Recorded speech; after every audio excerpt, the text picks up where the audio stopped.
Bonjour à tous et on se retrouve sur BFM2 pour parler ensemble de la multinationale américaine Microsoft que l'on connaît notamment pour le système d'exploitation Windows. Microsoft qui accélère sur l'intelligence artificielle avec une tournée de présentation qui est passée par Paris ce matin en présence de Satya Nadella, le PDG de Microsoft. Et pour en parler, pour débriefer tout ça, on est avec Thomas Leroy. Bonjour Thomas. Bonjour. Chef des informations à Tech & Co. Alors, on le disait, Microsoft accélère franchement sur l'intelligence artificielle avec la création d'agents autonomes. Alors, en quelques mots, de quoi on parle et de quoi il s'agit? Alors, effectivement, Microsoft accélère parce que l'intelligence artificielle dont on parle, c'est vrai que c'est arrivé il y a maintenant 2 ans, l'explosion avec ChatGPT, on va revenir évidemment là-dessus. Et maintenant, on s'intéresse aux applications professionnelles parce que c'est vraiment le nerf de la guerre, c'est ce qui va permettre de générer de l'argent. Et là, évidemment, les premiers arrivés, les premiers à s'installer, les premiers à ancrer les clients vont probablement dominer le marché pour les 10, 15, 20 prochaines années. Donc c'est un peu ce que fait Microsoft, qui fait un peu ce tour avec donc le patron Satya Nadella, qui était hier à Londres, qui est aujourd'hui à Paris, et qui vient vendre en fait un petit peu son écosystème qui s'appelle Copilot, et qui a effectivement annoncé ce qu'il appelle des agents. Alors les agents, ce sont des espèces d'applications très personnalisées qui vont vraiment s'adresser au monde de l'entreprise. Ce sont des petits agents qui vont faire le travail, finalement, les tâches fastidieuses, en tout cas, c'est comme ça que c'est un peu présenté, par exemple des commerciaux ou des ressources humaines, tout ce qui prend vraiment du temps et tout ce qui... là où on peut gagner du temps pour l'humain, c'est une intelligence artificielle qui va s'en occuper. C'est un peu ça l'idée, quoi. Et donc ça va remplacer des emplois. Est-ce que l'inquiétude est vraiment là? Parce qu'on voit beaucoup l'intelligence artificielle se développer, remplacer des travails laborieux, un peu fastidieux, peut-être là de secrétaires, de négociateurs dans des entreprises. Alors évidemment, il y a 2 écoles. C'est un peu toujours la même histoire avec la technologie. La technologie va-t-elle remplacer l'humain ou alors va-t-elle aider l'humain? Ceux qui prônent l'intelligence artificielle vont vous expliquer non, ça va enlever les tâches fastidieuses pour vous dégager du temps, pour faire des choses plus intéressantes, plus créatives, et donc justement pour aller plus vite dans ce que vous faites. Et puis vous avez les opposants effectivement de l'intelligence artificielle qui vont dire bah oui, mais concrètement, si vous mécanisez, si vous automatisez en tout cas des tâches, vous enleviez effectivement des salariés. C'est toujours très difficile de répondre à cette question, c'est toujours très difficile de se projeter dans l'avenir, dans le futur, pour savoir ce qu'il en retourne. Ce qui est vrai, c'est que ça va probablement changer des habitudes dans les entreprises, ça va probablement enlever effectivement des tâches fastidieuses qui étaient faites manuellement et qui aujourd'hui seront totalement automatisées. Est-ce que c'est différent, cette intelligence artificielle là que présente Microsoft par rapport à ce qu'on peut connaître un peu plus dans notre quotidien depuis quelques mois, dont on parle beaucoup, de ChatGPT notamment, où on peut en quelques mots écrire et demander à ChatGPT de nous écrire X ou Y, lettre de motivation par exemple, ou je ne sais quoi d'autre? Non, c'est assez similaire. D'abord parce que Microsoft, par exemple, pour donner l'exemple de Microsoft, mais il y a d'autres entreprises évidemment toutes les entreprises aujourd'hui s'intéressent à l'intelligence artificielle avec des différents modèles. En tout cas, là, Microsoft a fait un partenariat avec OpenAI, qui est le créateur de ChatGPT. Ça fait plusieurs années, donc ils utilisent cette même technologie. Et finalement, qu'est-ce que va proposer très concrètement Microsoft? Par exemple, si vous êtes un cadre qui recevait 200 mails par jour, que va faire l'intelligence artificielle? Elle va trier pour vous les mails.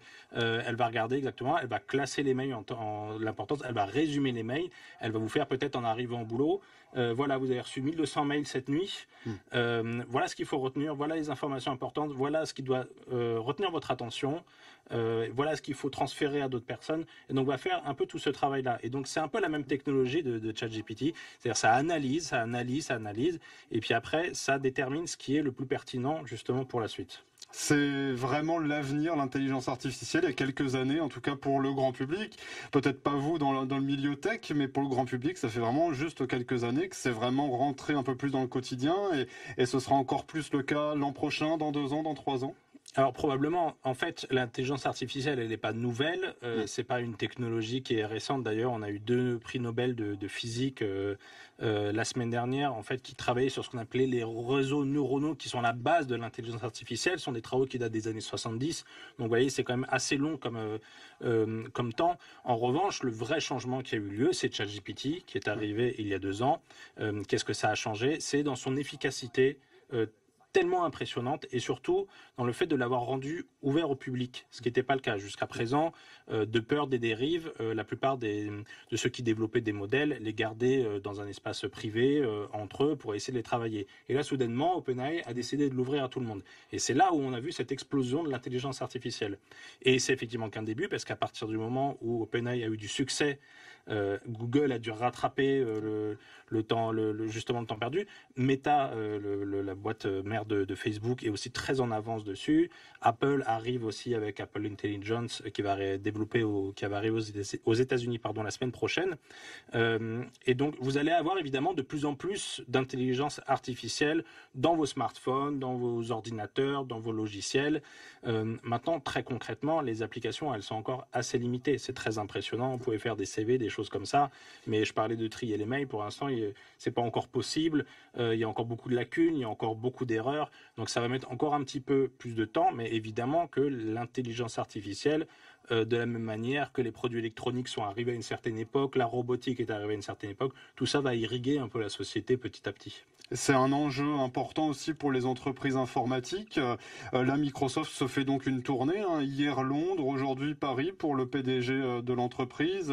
Ils doivent vraiment montrer qu'ils sont acteurs dans le domaine pour pas se laisser dépasser par d'autres. C'est l'enjeu. C'est l'enjeu de montrer qu'ils sont des acteurs importants. Et puis l'enjeu, c'est de faire du business, puisque en fait, la cible n'est pas tant le grand public, même si, par exemple, sur ChatGPT, si vous voulez utiliser la version supérieure, vous payez un abonnement. Non, l'enjeu, c'est d'aller séduire les entreprises qui, elles, vont payer cher justement pour des solutions à la fois de cloud, c'est-à-dire d'informatique à distance, justement, qui est intimement lié à l'intelligence artificielle. Microsoft en fait du cloud, mais Amazon en fait aussi.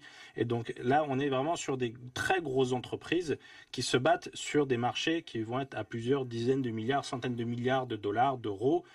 Et c'est maintenant qu'il faut vraiment, entre guillemets, mettre le paquet, justement pour gagner des parts de marché, pour imposer, surtout que Microsoft a tout un écosystème, évidemment avec Windows, avec Office 365.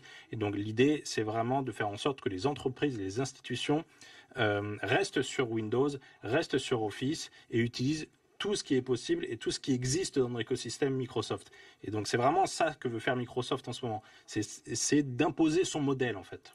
Et est-ce que Microsoft est plus précurseur que d'autres entreprises dans le domaine? Vous le disiez tout à l'heure, ils ont investi dans OpenAI, justement, il y a quelques années déjà. Est-ce qu'ils sont un peu mieux positionnés? Oui, clairement, en fait, ils ont eu le flair de faire un accord avec OpenAI avant que tout le monde ou presque connaisse cette entreprise. Ils ont mis des milliards dans cette entreprise pour faire des accords, donc ils peuvent utiliser la technologie qui est probablement la plus avancée actuellement. Et donc là, évidemment, ils ont une vraie avance sur la concurrence.